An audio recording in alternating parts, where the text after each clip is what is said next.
prions le psaume 139.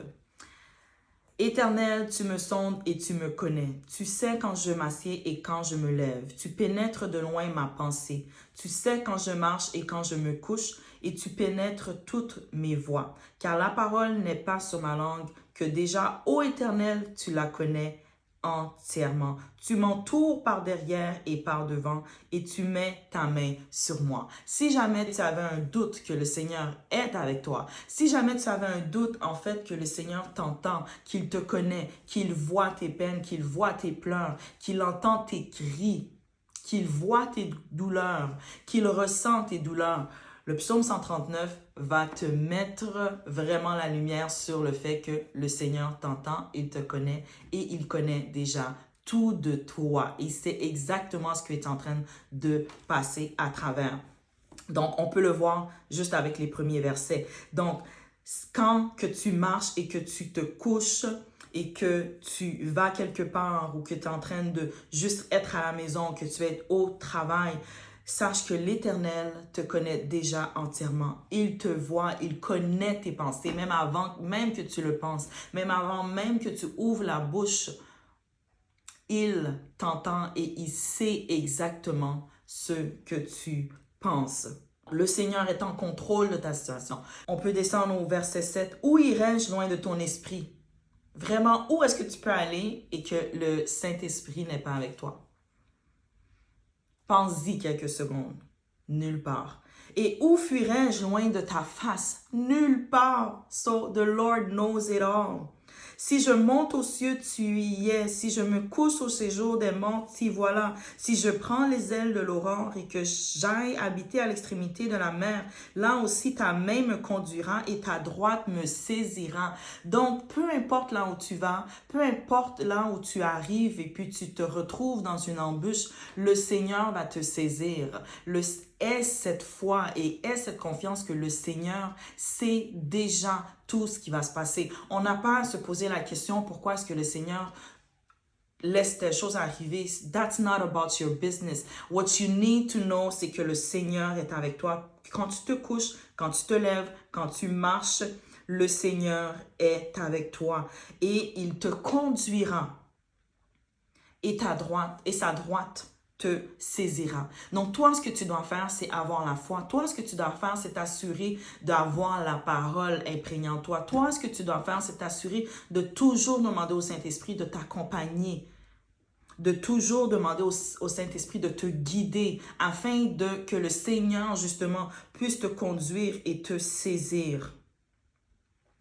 Quel fondement extraordinaire de savoir que nous ne sommes pas seuls. Même quand tu as l'impression d'être seul parce que tu habites seul ou tes journées se passent seules, tu as très peu d'interaction sociale, mais sache que le Seigneur est avec toi. Sache que le Saint-Esprit est avec toi. Et il n'y a pas meilleur verset. Peut-être qu'il y en a un meilleur parce que la Bible est comme amazing, mais sache que le psaume 39, ça peut être une belle découverte pour toi, pour t'imprégner cette parole.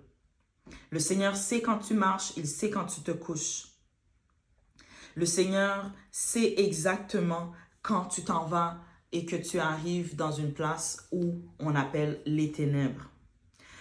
Verset 13, c'est toi qui as formé mes reins, qui m'as tissé dans le sein de ma mère. Je te loue de ce que je suis, une créature si merveilleuse. Tes œuvres sont admirables et mon âme le reconnaît bien. Si tu arrives à un moment où tu doutes sur toi-même, tu manques un peu de confiance en toi, tu arrives dans une situation, puis tu te dis, tu commences à être un peu ébranlé par toutes tes émotions, rappelle-toi de ce verset-là.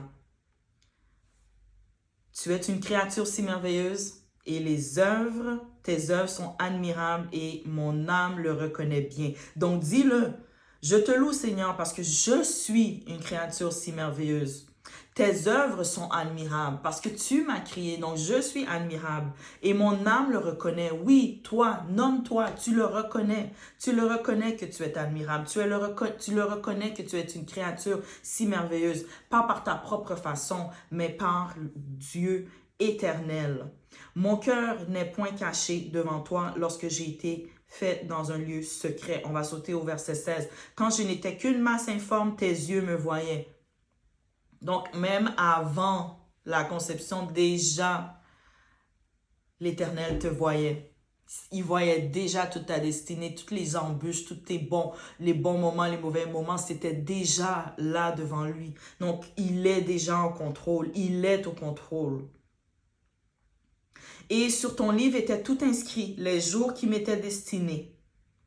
Donc, les jours qui étaient destinés, toutes tes journées passées, tout ton passé, c'était déjà destiné. Tout ce qui s'en vient est également déjà destiné.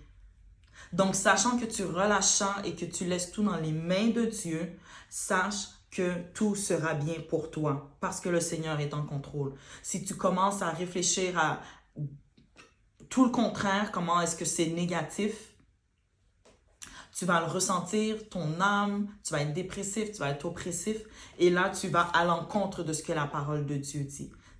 Donc, c'est ce que tu ne veux pas faire pour marcher dans la désobéissance et laisser l'ennemi, en fait, mijoter des mauvaises choses dans ta tête. On va sauter au verset 23. « Sonde-moi, ô Dieu, et connais mon cœur. » Demande au Seigneur justement si tu as souvent des pensées négatives, si tu penses à des choses qui sont vraiment un peu tordues, tu penses toujours à des choses négatives qui sont passées dans le passé, tu penses à ce que les choses que les gens t'ont faites, tu penses constamment aux choses que les gens t'ont faites, le mal qui a été fait, tu repenses à des épisodes passés, demande au Seigneur de pouvoir sonder ton cœur et que le Saint-Esprit t'aide à ressortir ces choses-là afin que tu puisses marcher dans ta propre délivrance.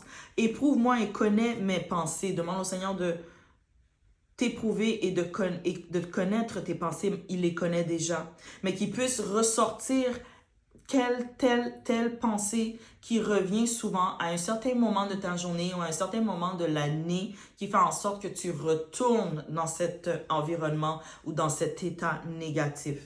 Regarde, Seigneur, si je suis sur une mauvaise voie. Vraiment, c'est une partie que j'adore parce que faut constamment sonder et demander au Seigneur, Seigneur, est-ce que je suis sur la bonne voie? Parce que des fois, peut-être qu'on a dit oui, on devait dire non. On a dit non, on devait dire oui. Demande au Seigneur, est-ce que je suis sur la bonne voie? Est-ce que ce que je suis en train de faire, c'est selon ta volonté? Et conduis-moi sur la voie de l'éternité. Donc, quand tu ouvres cette porte-là au Seigneur et tu le rappelles en fait que c'est lui qui t'a créé, tu le rappelles en fait que il t'a tissé dans les profondeurs de la terre, que tu le rappelles en fait que tu es une créature merveilleuse, que c'est lui qui t'a créé et que il connaît toute partie de toi et que le livre de ta vie était déjà inscrit et que les jours qui t'étaient destinés existaient déjà avant. Et qu'il n'y a aucun espace, aucun lieu que tu peux aller sans que le Seigneur puisse te conduire et te saisir et voir. Quand tu lui rappelles qui il est et qui tu es, quand tu prends cette position-là, demande au Seigneur, regarde si je suis sur une mauvaise voie, Seigneur, et conduis-moi sur la voie de l'éternité. Parce qu'une chose que tu veux certainement faire et t'assurer de faire dans cette saison et de t'assurer que tu marches sur la bonne voie et que le Seigneur puisse te conduire